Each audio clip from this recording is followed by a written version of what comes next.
The Rita Cosby Show on the Red Apple Podcast Network. Breaking news. And tonight on the Rita Cosby Show, President Trump coming out swinging and saying that Iran has agreed to give up its nuclear weapons.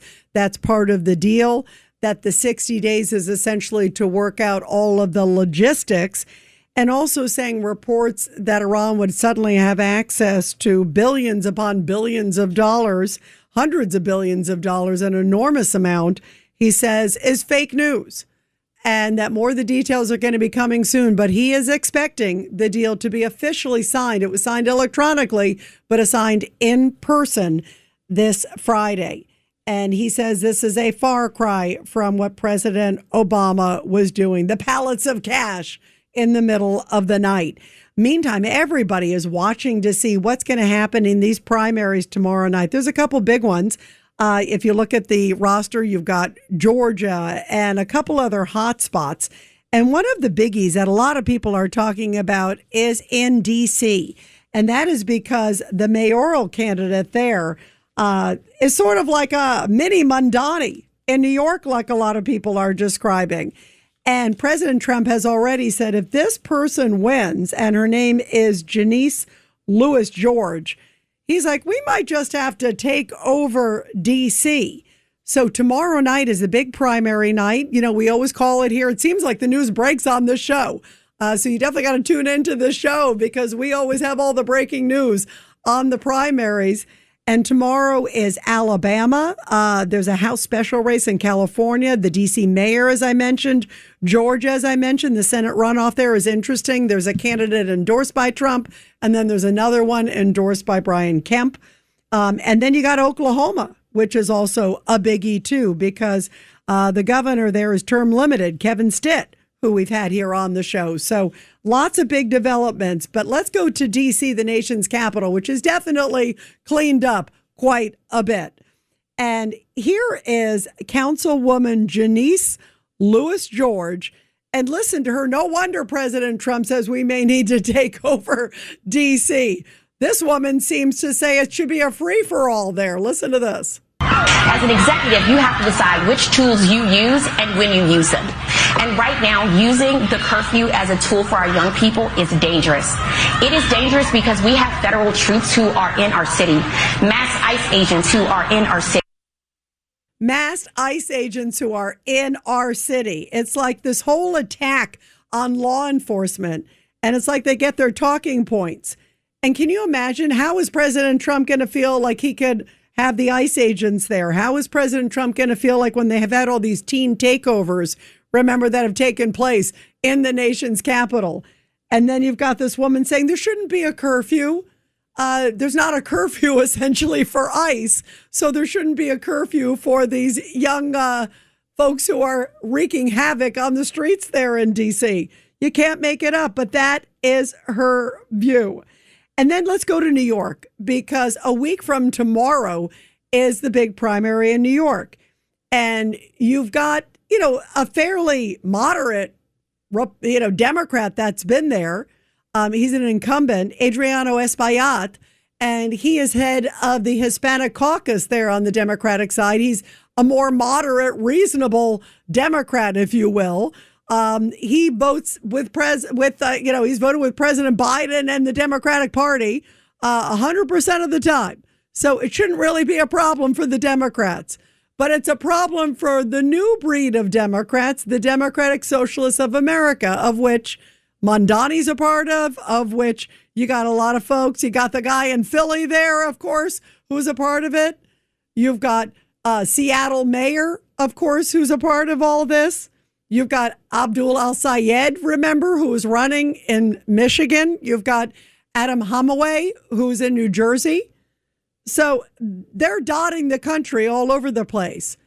And here is Daraliza Avila Chevalier, and she is a very proud Democratic Socialist. And here she is not that long ago. She was at a Palestinian rally. And actually, this one's right after October 7th. This is on October 8th, all right? So remember the timing of it. We know what happened on October 7th. This is her on October 8th, and I want to play this one first because it just shows the mindset of this individual who now, of course, has the endorsement of New York City Mayor Zohran Mamdani. Who is the terrorist? Who is the terrorist?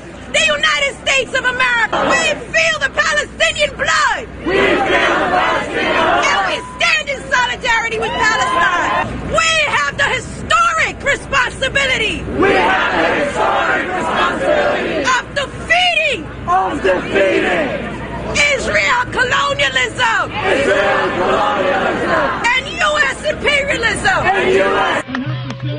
I went to Wikipedia this morning to look at the map of where the resistance is, and as of at least this morning... And it looks like she had a nice little crowd there around her. Not so nice. Nice in size, not so nice in rhetoric.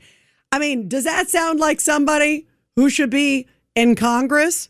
And they don't feel, the Democratic Socialists, that Adriano Espaillat is far enough to the left. And if you're not with these extreme radicals, then you're against them. And in fact, over the weekend, there was quite a battle between Graham Platner and John Fetterman, because Platner in Maine, who of course is the candidate, the guy with the Nazi tattoo, who says he didn't know anything about it. Well, that guy is now going after John Fetterman because John Fetterman is saying he doesn't believe Graham Platner, nor do I, for that matter. So you look at all of these features and you go, boy, where are these candidates coming from? This is not your mom or your grandmother's Democratic Party, that is for sure. And here's a little bit of Zohran Mamdani, because he was asked after a whole bunch of really nasty tweets that came out from the Chevalier in New York, again, the Democratic Socialist candidate that he's endorsed, and he defended her. I mean, it's sort of similar comments after all that stuff after his wife made those terrible comments. And here he is defending this candidate. I had not seen those tweets, and what I've heard from her, and what I know a lot of others in the district have heard from her, is that her views have evolved and that the campaign that she's running on is reflective of what she's going to be fighting for. Chevalier claims she's grown considerably since her tweets. Meanwhile, she admits to showing up to an anti-Israel rally the day after the October 7th terrorist attacks, organizing anti-Israel Columbia University protests, and recently campaigned at a mosque led by a sheikh who praised the October 7th Hamas attack. I mean, you can't make this up. You've got her, condoning the behavior of these horrible individuals. You've got her praising these individuals. And yet there are people out there saying, oh, that's the person that I want. And I want to play this again. This is another comment. This is from the candidate. This is Chevalier in New York. And she gets called out for some of her past comments. And here's her response.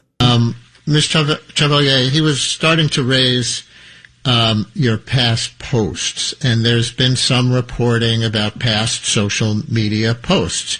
The caller who we had on a few minutes ago brought up one of them as well. According to CNN, for example, during a 3-day period in September 2021, you reposted now deleted messages declaring, yes, literally abolish the border, and that all deportation is wrong. And the one the caller referenced, F, using the full word, Kamala Harris, after she told Guatemalans not to come to the U.S. illegally in 2021, and on policing in 2020, that abolishing the police, quote, means ending the police, full stop, period, no more police at all, ever.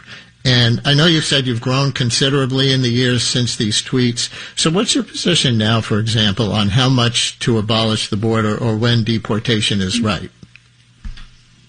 Yeah, so, as you've noted, I've grown considerably since that, and, I'm not interested in relitigating the politics of my tweets, which are the politics of the past. I'm interested in representing this district.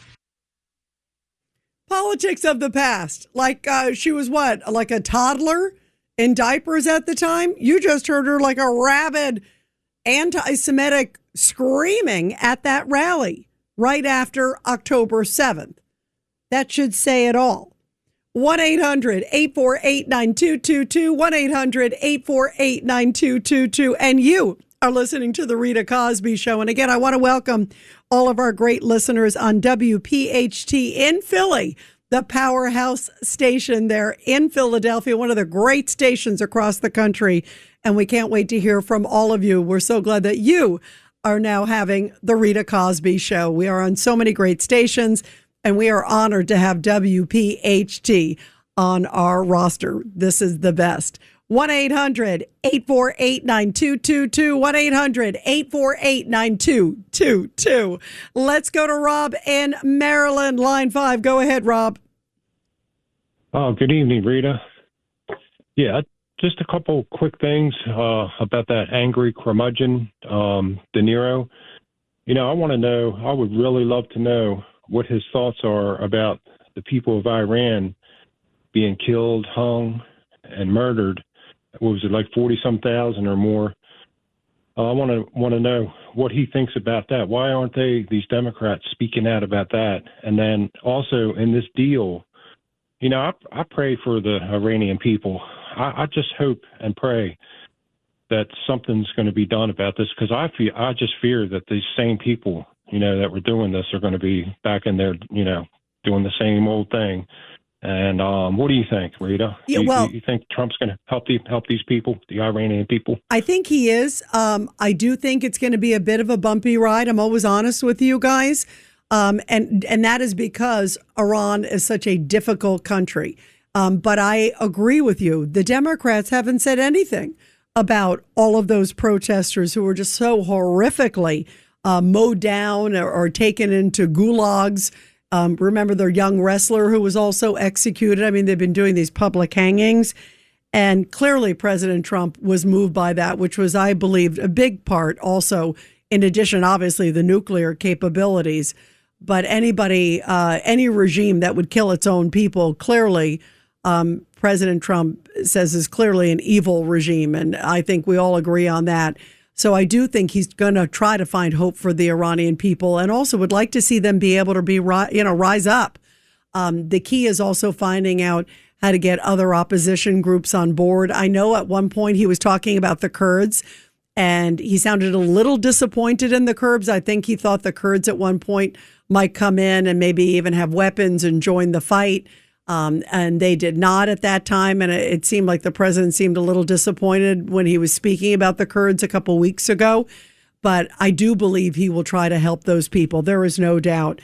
And think about, you know, what happened under Obama. Remember, they were rising up under Obama, and, you know, he didn't go in and bomb Iran. He didn't do any of those things. So I definitely give President Trump a lot of credit. I mean, I feel like in my entire lifetime, I've heard presidents say, oh, Iran's a threat. They are definitely, you know, the head of the snake in terms of evil. And yet no president had the guts to go after them like President Trump has gone. And I think he's going to 100% keep them into account. The regime, because he's already said, if they violate, the U.S. military is not going to be far away, and we will come right back in and pound them, that they must submit or else. And he means it. He's not going to want to feel like he made some deal and that they're not going to adhere to it and just allow them to sort of slip away. That is not going to happen. I'm sure of that. On the other hand, I'm also sure that he's probably dealing with a lot of intelligence within the country, too, as well, trying to figure out what can be done to help those individuals, because you could tell it obviously affects him greatly. And, you know, you brought up the fact that the Democrats have not said anything. It really is shocking, Rob, about how they have kind of not really even supported them.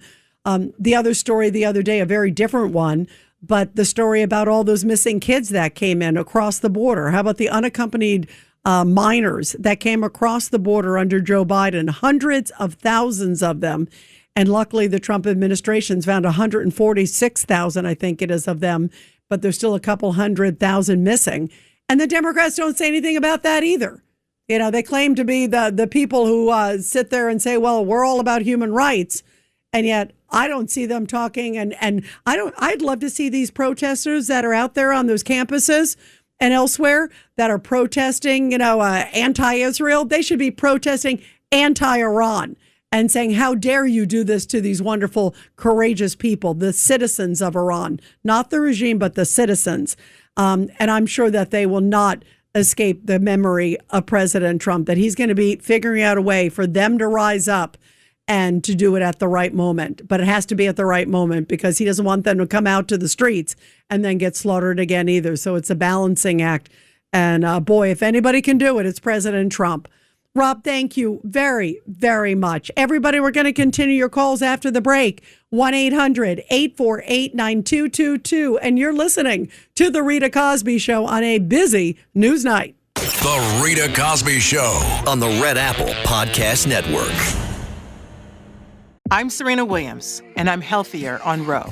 I've lost 34 pounds in a year with GLP-1s, diet, and exercise. On Ro, you can access GLP-1 options, including the first FDA-approved GLP-1 pill for weight loss. Go to ro.co/journey to see if you qualify. 14 to 20% average weight loss in 1 year in non-diabetics with obesity or overweight with a weight-related medical condition versus 2.2% to 3.1% in placebo arm. RX only. To stay informed about serious side effects, go to ro.co/safety.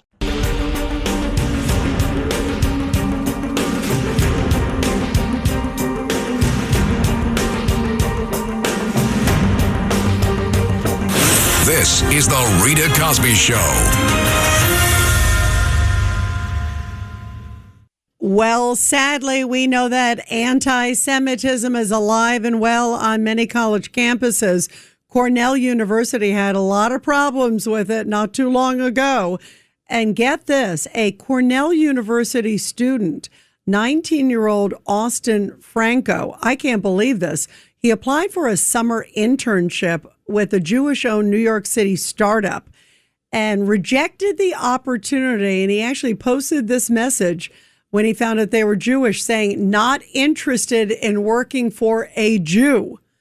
And then he further said, I haven't had pleasant experiences in person or online with Jewish individuals. This is shocking. Let's go to Shlomo on the Lower East Side on line 4. Go ahead, Shlomo. Thank you very much. Just a few things. Number one, many things are being done very positive by the president. However, when he says something, he can become a target. They'll try to find one small little thing about what he's accomplished and push it into a negative. I advocate that maybe when something is being done, instead of him announcing it, that it's announced by someone else and it's done by a certain department from the government or from the vice president. When you see his name, it automatically stirs up people, and they'll try to find something and they'll use it against him. That's an interesting point, Shlomo.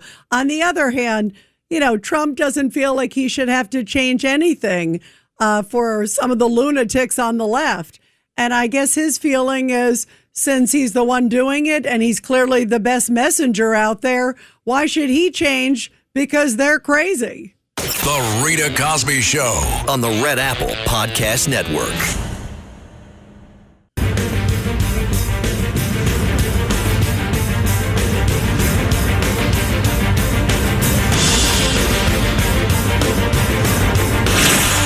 Rita Cosby is on. There's a lot of love that Graham Platner is trying to spread. That is for sure. And that, of course, is the candidate from Maine. He is in the Democratic Party. And that guy, I'm telling you, the more I hear of stories and things that he has said, it becomes more and more and more troubling. And the list goes on and on. All the things that he has said, I don't believe him. That he didn't know a thing about his tattoo. He had a tattoo that he saw for 17 years. And now we have at least 2 ex-girlfriends that say he knew darn well what that tattoo was. They're representing the guards at the death camps. And then in addition to that, you've got all these other claims that he said about women through the years, all the things that he has said about African Americans, LGBTQ, the list goes on and on. And Bill Maher, who kind of models himself a little bit as an independent. He always says, I'm a freewheeling. He was kind of critical. He was quite critical of Graham Platner when some of these things came out. But now it seems like there's a message on the Democratic side, just ignore it all, and all that matters is a body in the Senate or the House of Representatives. What a sad place to be. that they seem that all they can focus on is just the numbers. I guess the Democratic Party has truly lost any sort of moral authority. They've been calling President Trump a Nazi, and now they've got a guy with a Nazi tattoo, and they're supposed to sit there with a straight face and saying, oh, he's the worst. Some of these comments about Graham Platner make me think he's pretty close to the worst. And I think this is just the tip of the iceberg. I don't buy that the people he was talking to on this sex app Kick, that they just happen to all be adults. And he's so sure of it because I guess he carded them all right before he sent some message or photo or who knows what. And John Fetterman and a number of people have been coming out and saying, hey, show us the texts. If you have nothing to hide, show us the messages that you were sending on that app. So with the American public, and especially the citizens of Maine, now that he won the Democratic primary, that they can feel good if they're going to vote for him in November. I don't know how you'd ever feel good voting for this guy in November against Susan Collins, who is a moderate. And she's certainly an independent spirit, which fits with Maine. And yet this guy is still in the race. And the whole weekend, he was just like slamming Trump and defiant left and right. The arrogance of this guy.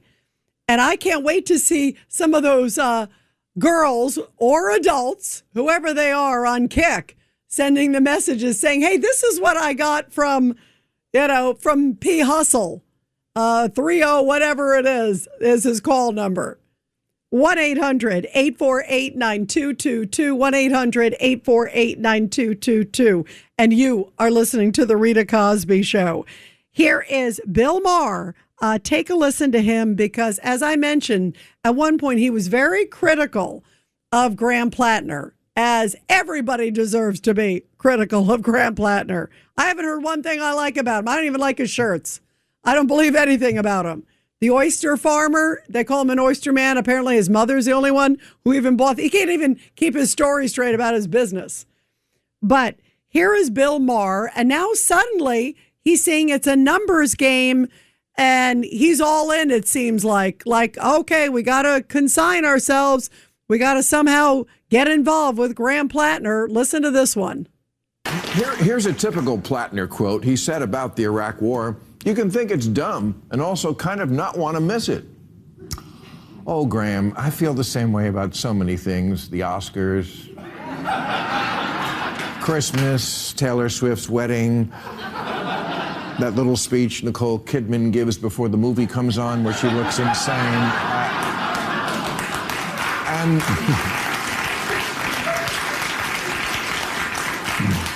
And then, of course, there's the Nazi tattoo on his chest.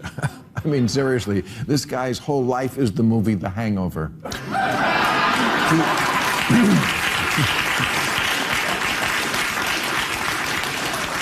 He doesn't need a term in the Senate. He needs a gap year in Costa Rica. And yet, I would still urge the folks in Maine to vote for him. Wow. Okay, his whole life is like the movie Hangover, which was a good movie, by the way. And yet, I'm still urging you to vote for him because he said you have to have a block on President Trump. Anything Trump bad, the worst of the worst, a guy with a Nazi tattoo, I'll take him. I mean, is that what we have come to? Is that what America's come to? What a sad, pathetic place. And here is Hakeem Jeffries, House Minority Leader. This is one of my favorite moments that happened last 24 hours. He's there on the Sunday shows, right? And he's asked about Graham Platner. And he's like, whoa, whoa, whoa, whoa, whoa. It's like, hey, did you see that fly on the wall? Like anything to distract from it. And so he starts suddenly talking about the Knicks. Now, look, I was thrilled about the Knicks, you guys. That was an amazing game. But the question was about Graham Platner. And listen to the sidestepping. This is called the Texas two-step, but it's the New York version because it's Hakeem Jeffries. And here he is trying to do the old two-stepperoo when he's asked about Graham Platner. Listen to this one. All right, I want to ask you the big news this week out of the Senate. Graham Platner winning his primary in Maine. Of course, he has faced allegations of being physically threatening to ex-girlfriends, which he denies, among other controversies which have followed him. Here's a campaign ad being run by Senate Republicans. Take a look. Susan Collins doesn't have a Nazi tattoo, and she doesn't have an account on a notorious predator's Paradise app. Graham Platner did for years, and this was his profile picture. Oh gosh, please, get that off the screen. Anyway, Susan Collins, a senator we can be proud of. Does Graham Platner have the character to be a U.S. senator, Leader Jeffries? First of all, I thought you were going to say the big news of the week is the Knicks winning the NBA championship. We're going to get to that, for the first time in 53 years. That is like a really bad deflection. The question was pretty simple. Does Graham Platner have the character to be a U.S. senator? The answer is no, no, and no. And yet he wants to, I thought you were going to talk to me about where I bought shoes. And I mean, you can't make it up. I want to talk about the Knicks. Can I talk about anything but Graham Platner? Anything, because they know in their heart of hearts the guy is the worst. And they also are definitely worried that more is coming. And I would be, if I was on the Democratic side, I go, oh boy, this is just the tip of the iceberg. They didn't even really do any opposition research on the guy. Can you imagine what else is out there? I think it would make, Mayflower Madam blush. How's that? 1-800-848-9222. 1-800-848-9222. Let's go to Bobby in Keyport, New Jersey there. Line 1. Go ahead, Bobby.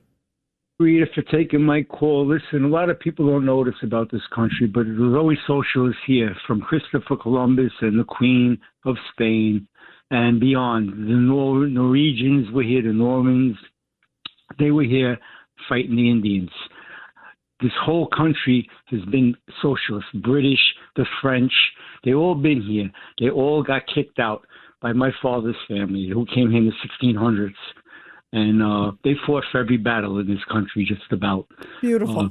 The Molasses Wars, the Albany Wars, the Revolutionary War, Civil War, which the Civil War was not about black and white. It was about water rights and who owned both sides of the river that met the Atlantic, and whoever controlled both sides controlled the commerce and the taxes. Everything is about money. Lincoln made it about color because he was losing the war.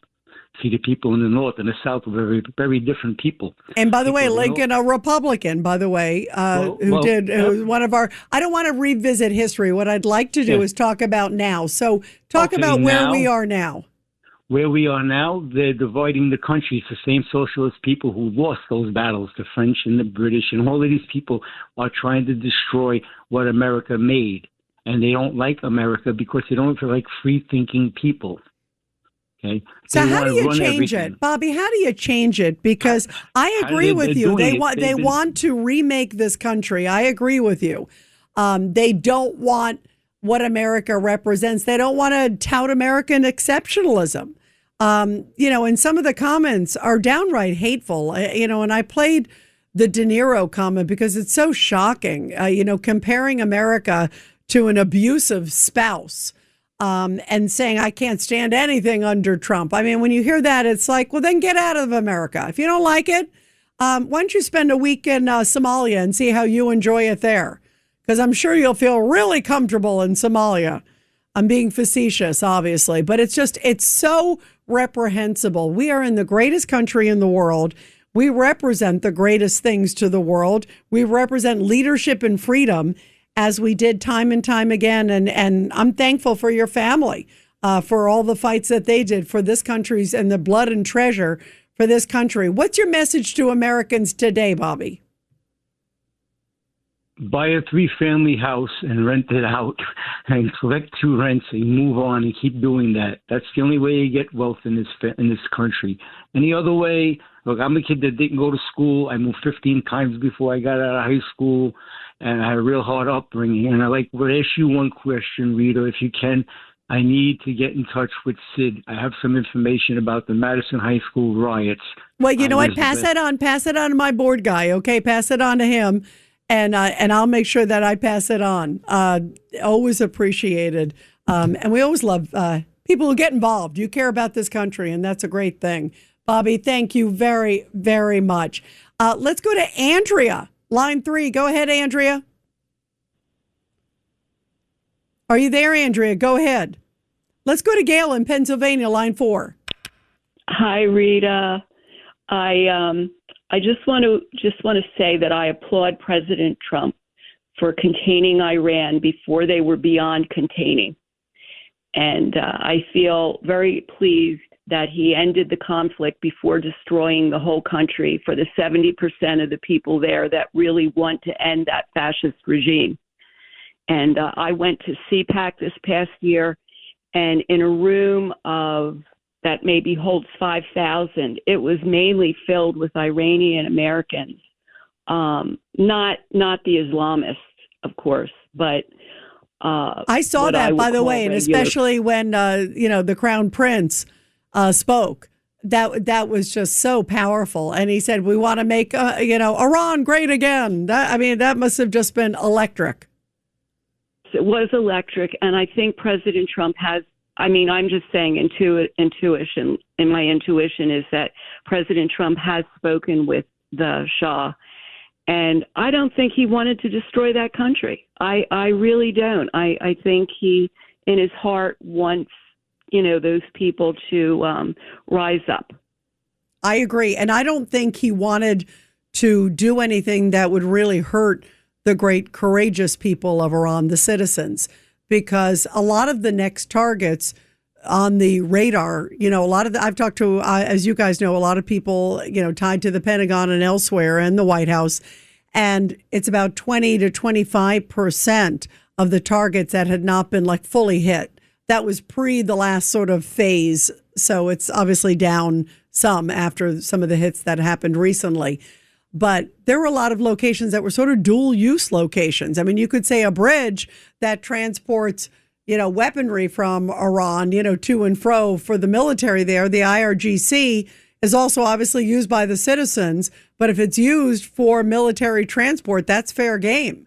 But that would have really affected the good people of Iran. Or if you hit a power facility, obviously you want to try to cripple the IRGC, but you don't want to do anything that's going to really damage the people of Iran. And I think you're right. I think he has been trying to do anything he can to protect them because he really absolutely wants to make sure that the citizens are not hurt. And then on the other hand, also wants to do, penetrating blows to the IRGC especially. I would imagine that any sort of violation that we see, especially if it's tied to IRGC, I can imagine at that point, it being something that is pounding their headquarters even more, maybe some of the homes of the IRGC leaders even more than they have already done. You got to get these fanatics out so the good people can feel like they can rise up. It's still a bit of a process, sadly, Gail, and we just got to pray for the good people of Iran, and nobody better than President Trump. Look at what he's already done, and it's more than any American president, for sure.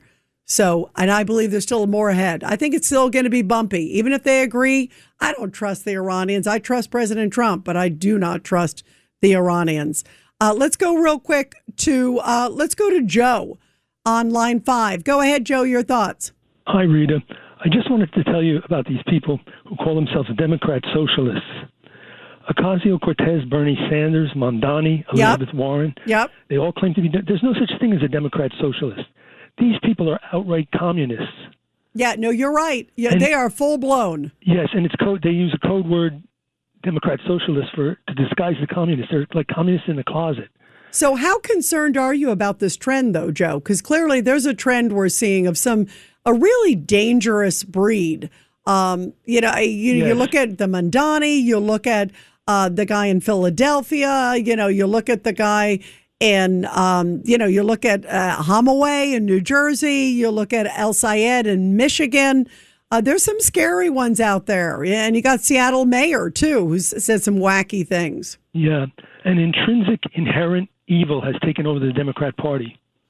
Yeah, I agree, Joe. And we got to pray for America. There is absolutely no doubt about it. It's a scary time. And even, it's funny.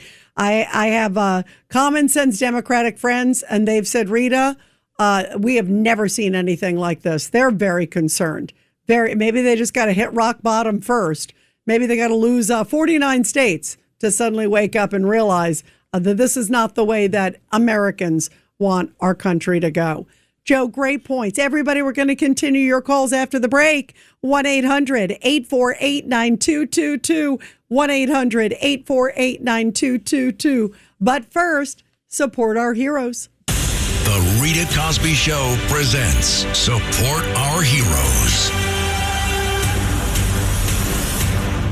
And this is the Tunnel to Towers Foundation Support Our Heroes segment, with a very powerful story from Boston, Massachusetts, where veteran Kathleen Keegan was recognized and honored for her service at an annual Military Appreciation Day ceremony in the Massachusetts State House. She said, "It's such a great honor to be here. My 28 years in the Massachusetts Army National Guard shaped who I am and taught me so many lessons, including one of my favorite philosophies. Many hands make light work." In other words, teamwork. How great is that? By the way, for her service, National Guard veteran Keegan was recognized, honored, and presented with an official governor's citation and a special challenge coin in appreciation for her years of service and exceptional ongoing community building endeavors. And everybody, help America to never, ever forget. And the best way to do that is to donate just $11 a month. That's all it costs to make an enormous difference. Donate to the Tunnel to Towers Foundation. They are the best, named after Stephen Siller and led by the great Frank Siller and his incredible team. They help America's heroes and their families. Be sure to check out the great Tunnel to Towers Foundation at T2T.org. That's T, the number 2, T.org. The Rita Cosby Show on the Red Apple Podcast Network.